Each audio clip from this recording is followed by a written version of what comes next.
carabtanay maanta ku faarayaan iyo caalam islaami ay sheegayaan صح Soomaaliya waxay ugu yeedhaan magaranaysa majaaca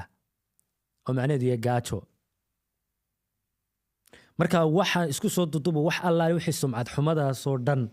iyagoo ka cararaya ay diidaan inay ku abtirsadaan waxa la yiraahdo Soomaaliya walibada waxay hadalladaas oo kale waxay weydaarsadeen markuu madaxweynahoodu ag fadhiyo oo taagan 100% kama baqariyo kama baxsho no imika inaad xasuusatid ma xilligii MOU markii uu tagay ninka la yiraahdo Masar ha uu berber taagnaa ha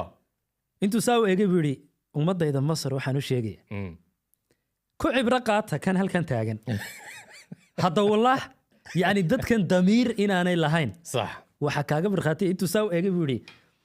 ku cibra qaata kan halka jooga waxaana rajaynayaa ninka la yiraahdo Xasan Sheekh inaanu u qaadan inaan caayaye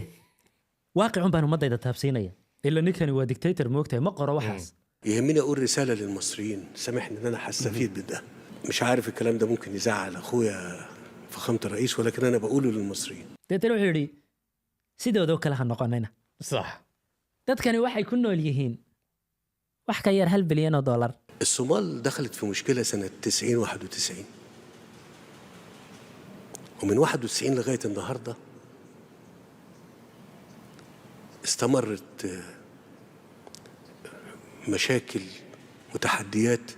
عصفت بقدرات دولة لمدة أكتر من 30 سنة أكتر من 30 سنة ودايما إحنا لما بنتكلم بنقول يا ناس يا دول خلي بالكم من بلادكم وحافظوا على استقراركم وحافظوا على بلادكم أي تحدي ممكن يتم مجابهته طالما الدولة مستقرة وآمنة طالما الصومال حجم الاقتصاد بتاعها $7 مليون على عدد سكان 25 مليون ممكن يكون أكتر من كده بشوية لكن تصوروا لو من سنة 90 للنهاردة الاقتصاد الصومالي بيزيد $1 مليار سنويا